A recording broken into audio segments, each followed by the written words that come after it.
Hey folks, it's Ben. We're here with an exploratory disassembly video. What we actually have here will be a two-part series, this one here and then this one over here. This mower is actually that motor that you hear on the beginning of my channel start up most of the time, at least for now, is this motor right here. It's starting up. It was on an MTD tiller, but long story short, something inside is gone. A bearing, it was running and then clanking really bad and vibrating crazy. Something let go, so I shut her down, and unfortunately I needed to take the carburetor off of it to get the other tiller going. So we can't test it, like refire it up to see just how bad the clunking and clanking was, but it was obviously enough for me to say, holy crap, I gotta shut this thing down.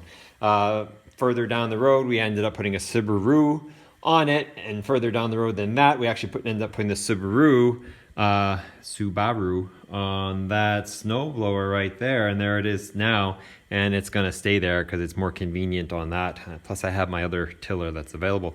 So what we're going to do in this video is we're going to salvage the parts off this motor, and we're going to see why it failed. So this is a disassembly without reassembly. We're taking it apart, we're stealing all the bolts, because it seems like I'm chronically short on bolts and nuts and things like that. So we're going to steal all the nuts and bolts, find out why it failed, probably keep this because it's got a cool date code on it, and it'll go off to the scrappers.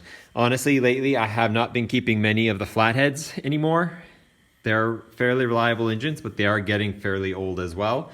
And there's just enough throwaway overhead cam, overhead valve engines now that I have lots of those, and they always run really nice, I've found. So the carburetors are just a little newer and a little bit nicer design, etc. These are rock hard units, but like both of these have failed, and I'm not really going to spend the time to repair them. So let's work on this engine today. It is, I believe, a 5 horsepower overhead flathead engine. It is not original to the tiller. It's actually a replacement engine. It has a date code of 1972. So, you know, we are in excess of 50 years old here, but 50? 40 years old. No, 24, yeah, 40, 50. We're old, it's really old. So anyway, it's 50 years old. So we'll just tear it apart and see what exactly was going on it. Were we getting rid of was the connecting rod bearing toes? Do we have a main bearing that's gone? Let's just take it apart, and this will be a cool video for that. First off, I know we can totally salvage the spark plug here since it's fairly new, no doubt. I shouldn't need anything crazy for this. It should be just in there. Yep.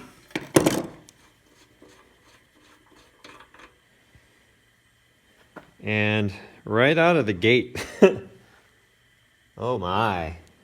This machine did have some blow-by on it, but I don't know if you can see. I usually have to put my hand behind it. Look at the plug already. Like, it was running, but there's some serious carbon buildup. Like, that's rock solid stuff. So obviously we were having issues with that I hadn't caught yet. And looking down the cylinder hole, yeah, it is just crazy. Yeah, when we pull that head out, we're gonna see a bunch of stuff. Next up, let's get the starting cover off and get the tank off it as well, just because it's kind of in the way. Take that off too. It's the positive crankcase ventilation tube that goes off there. And what are we dealing with the tank here too? Not much, just one bolt there. So let's take that off. Not a lot of leverage with that ratchet either.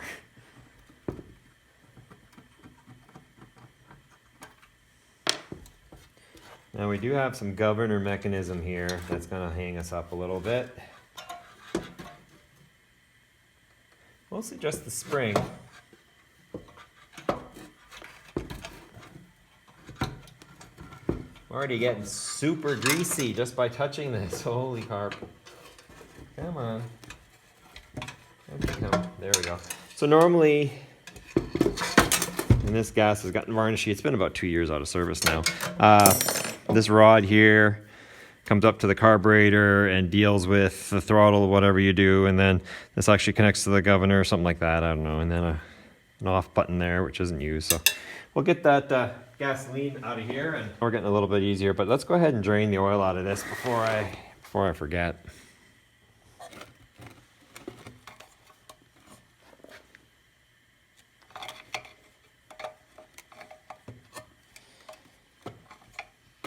See if we find any clues as to what's going on in the oil here. I knew this engine was tired, but flatheads, you run them till they're dead. See if we have any sparkles. No, nothing jumping out.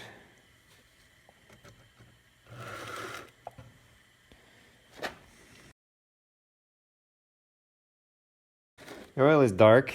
It would have had a pre-season change, so it was consuming it or fouling it pretty quick. I'm going to take off our disassembly. I always like to keep these as souvenirs, I guess. Call it that. They're just, I got a couple hanging up on the wall. It's a testament to the motor being alive. You know, like this thing did exist. And I believe these are probably very similar to, this is a 10 mil, I bet. Yeah. They're going to be whatever SAE would be equivalent. But in our case, we're just going to use a 10 mil. Take the cover off.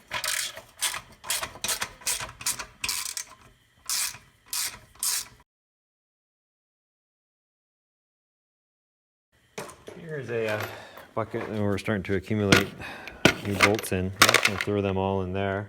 What I'm going to do, something cool, is let's just go ahead and write Tiller on it.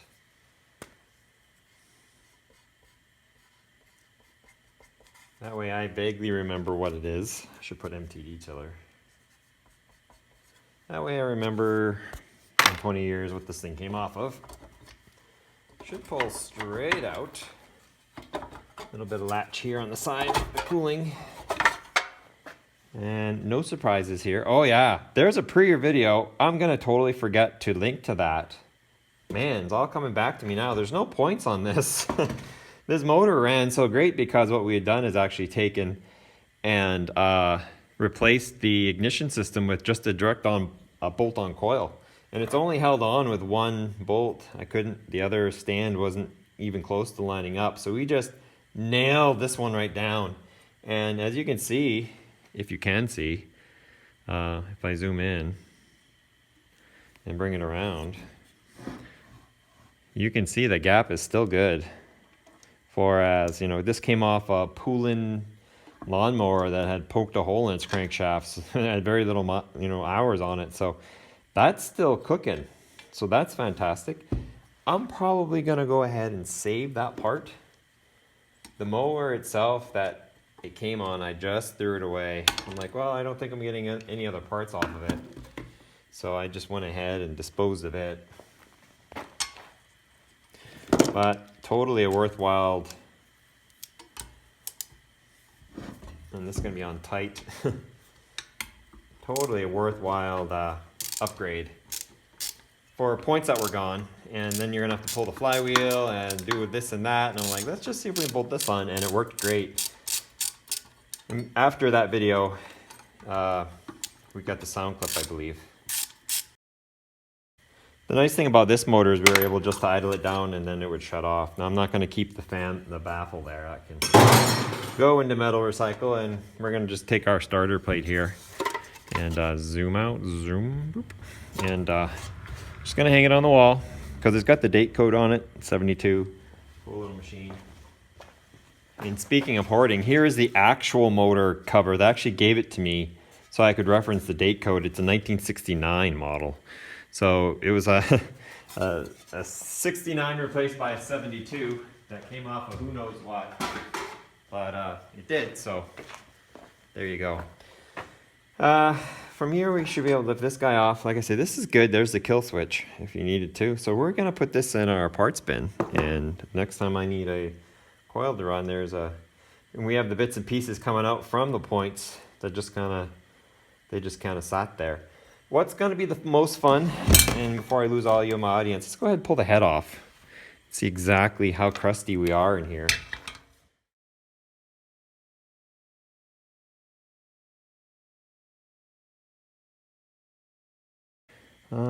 It's probably going to be on there a little bit. Nope, I guess not. So not bad, really. I was looking at, through the spark plug hole, I was looking at the intake valve. No, I mean, it's not great by any means. We are having an issue coming up all the way. There's a spot right there that is just We had to push through. Let's see. Intake, compression, exhaust, intake. This, if anything, needed some seafoam on it. Note to self. Now, I typically run seafoam in everything, including this, so not sure. If I was eating oil, it's probably just going to cause problems. Hear that? It's a connecting rod.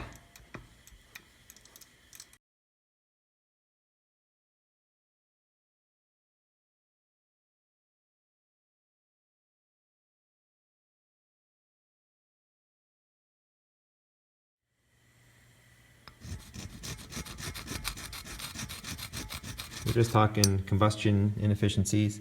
Here we are on the exit side. There's some crap. Some sticky crap. Although that's not too bad. Technically could probably save the head, but I don't want to. But it's neat. And you know, I wonder if we pound on that exhaust, if we could get it to spin out. I wonder if that's something. Because that's not a bad muffler, honestly. It used to be chrome. When I bought it, it was brand new. Like I paid $80 for the tiller, to be honest with you. Let me grab my rubber helper. Tinkling you hear in the background is I actually have a little heater in here that kind of warms me up in the place I'm working, but I just turned it off because it's a little warm.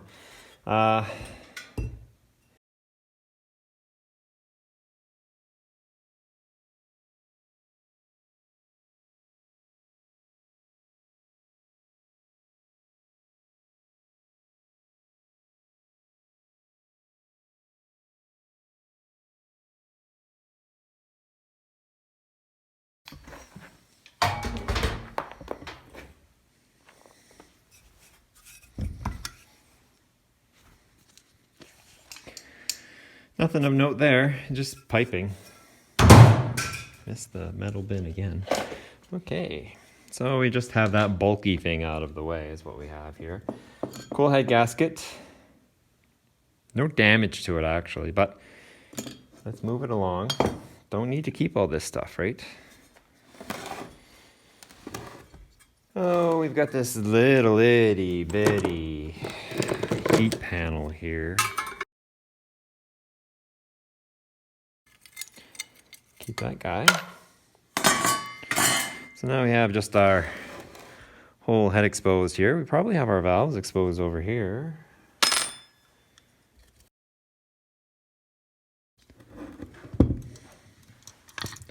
It's technically operating right, but that just doesn't seem like it's missing a cup or something. Anyway, let's see if we can grab that out of here.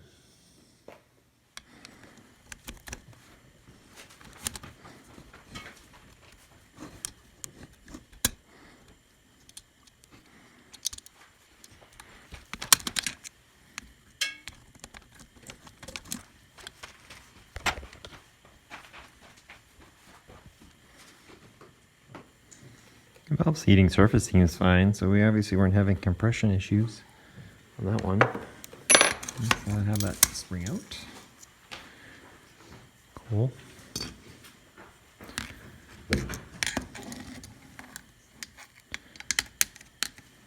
Wanna come on out there, buddy? Come on out. Don't be shy.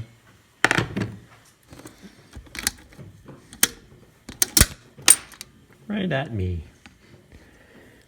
You going? Oh my goodness, this valve is dirty.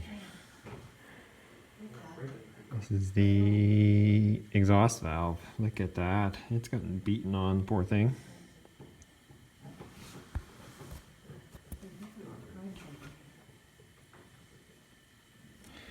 It's just full of crap. Alrighty, so let's just take this off. That's not on there very tough at all.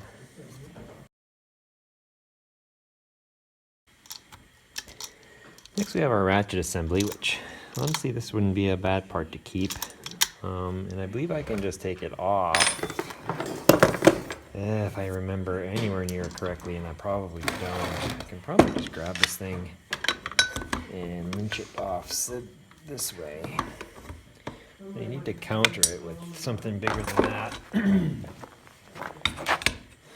The only catch with doing it this way is you got to be careful you don't break any of these fins if you're looking to keep the motor. But in this case I'm not, so I think we'll be alright.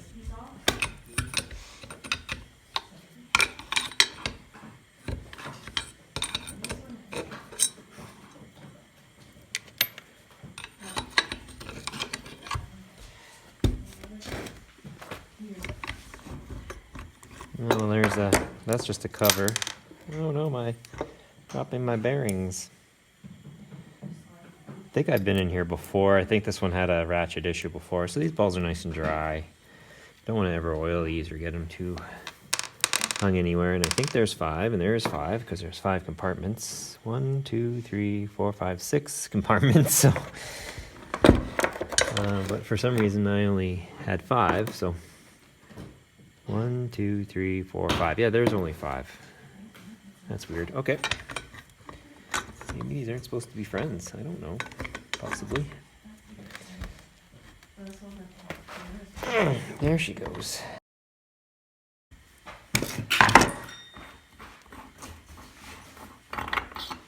So it's loose. So let's see if we can't put a little pressure on it. Doesn't take much to pop these out. You just need kind of a ping.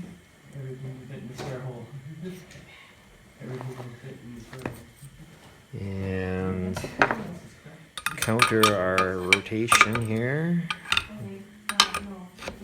There we go. Let's see how we do here. Bam! Perfect. Like I said, it didn't take much. You just need to kind of give it a little bit of love. I guess I could have taken that off. So everything survived. So let's get this stuff out of here. So here we have our flywheel, which is it's dirty on the inside. Looks like that seal might have been leaking for a little bit. And I was also thinking, no, that's the other side. That has the key we still got to take out. I want to get that key, but here we also have a key. We're going to keep this in our forever pile. So you never know when you lose one, and you might need a new one. Nothing notable here, with the exception of backside's a little caked on in grease, but nothing crazy. And now we have our points back here, which is initially what caused the engine to die. It actually lost spark, and that caused us to have to go in, and that's why we cut these wires out, because I didn't want to do that. I want to go all the way in there, come in here, sand the points, put it all back together again. Now when you can just bolt a new coil on it and be on your way. So that's exactly what we did. But if you were cleaning your points, this is how you do it.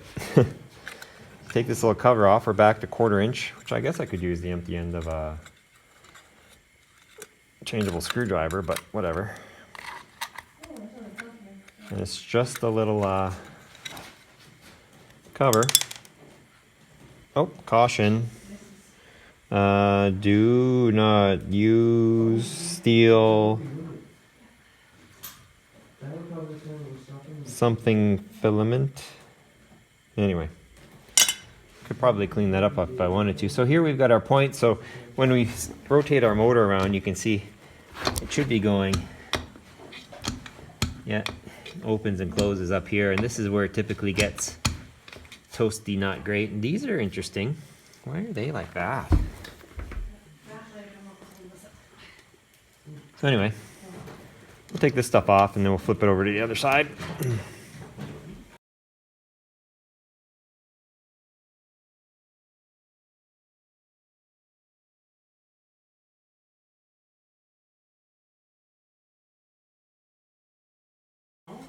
I've opened a bunch of these in my life, but oh, there we go. Out we come. Boom. So what we have over here is the governor, and that little relief that we saw. It's the governor guy, so that's going to control our speeds. Everything here looks fine and clean. Oh ho! Did these come out? We have some assembly here. Looks like we've got some damage. Bring your right in.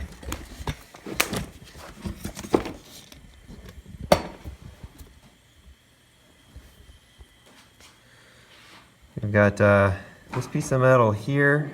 I don't know if it's dealing with the governor, and it came out when we popped it, or not. But clearly, it looks like steel that has not been torn apart friendly. Looks like it went through some duress. There's the sparkles. There's sparkles. Sparkles on that. There's something else in there. A lot more else in here. So we've got a nut actually. that is threaded and is no longer in there. Something, maybe it was the overspeed governor.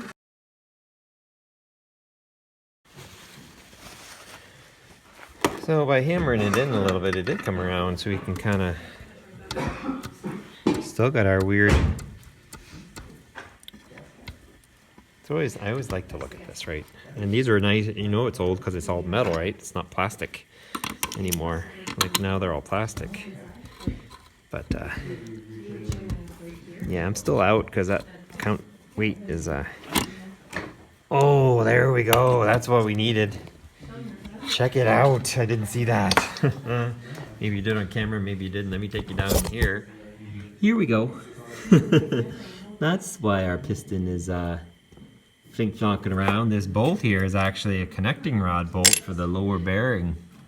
So it looks like we had our issue with, and that's why it's got a little bit of play in it, is because, yeah, it's still a rotating assembly.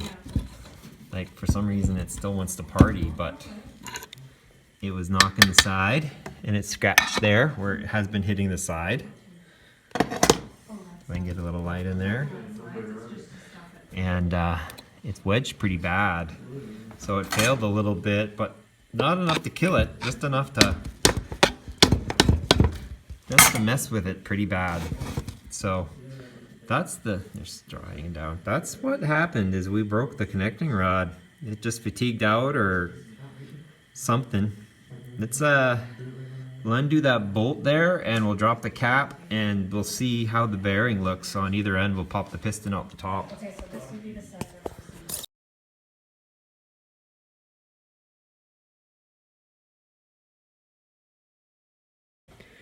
All right, let's take a look at this carnage. Let me back you up here. You are backed up. There you go. So yeah, it's wiped. Here we have our nice smooth babbited surface, which is grooved and really. Now this could have been post hit, but yeah, it's not. That's not cool. It's supposed to be nice and smooth, so it rides on that crank journal just fine. So definitely got bound up in one regard or another. Either wore out, the lubricated properties of the oil failed, or something like that. And let's go ahead and turn the crank up, get that piston on top. We're gonna spin this guy up to top dead center. And then we're gonna give it a little push. I don't think there's a ridge to keep it going. There she goes. Back up. Come with me. Out comes the piston. Boom. The shit down in the bottom of here, because there is a bin down at the bottom of here where we're going to lose all the shit. And yeah, it's pretty wiped. You can see a little oil hole there too.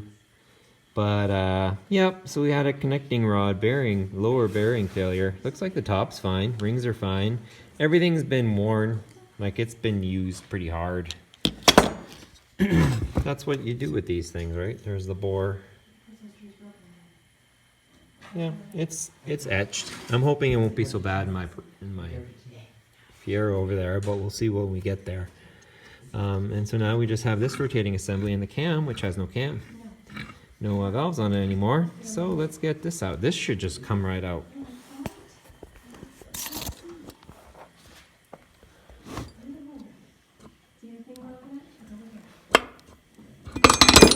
There we go. Oh, my push rods came out too. So here we have our cam, which is not worn. Looks like the nubs are fine. So the cam's okay. Nice piece of machine metal. All the teeth are there. Top dead center is marked. So that's all right. One of these must have fallen out. It just ran on the cam. Ta-da!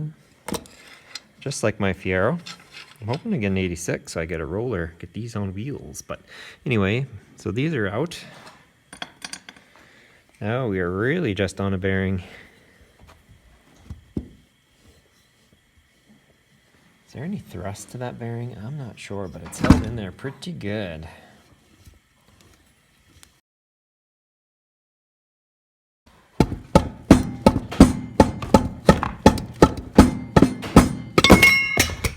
Guess I could have saw that coming a mile away. Do the replay on that one. Here is our crankshaft. Its bearings are fine. That one's no issue. And well, there's a little scoring there, eh? That looks like it might be on the outside though, like outside the bearing. Because it was spinning by itself pretty good. I don't think there's any crazy wear on that. I think we're okay, or we're okay. So there's the crankshaft on that. One banger. Look at the counterweights on that thing too. She was balanced to be smooth. Come back over here at our array of parts. They're technically not that complicated. That's why they're easy to work on, is that there's not, you know, there's the fundamental parts. The governor would probably be the most complex mechanism available. Look at that. That's cute. I spin it and it opens right up.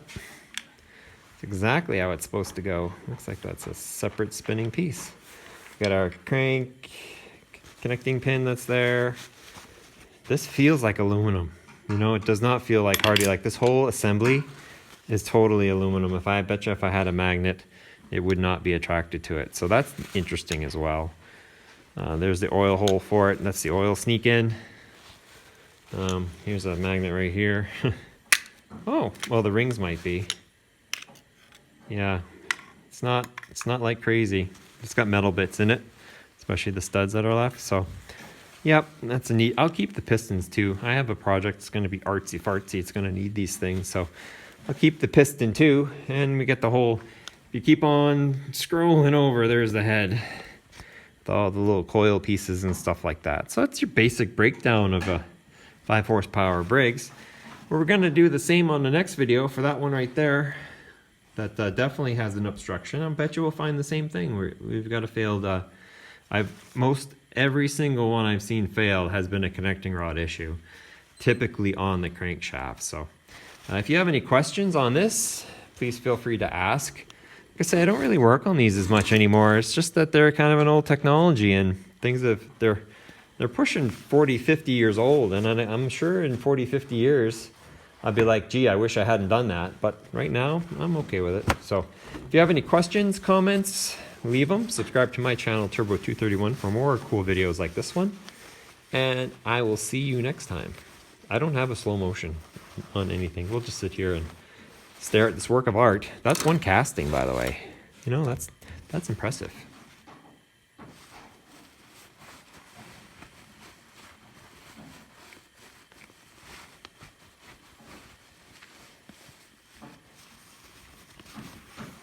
Really shiny when you get it wiped down. Look at the scuffing. So much scuffing.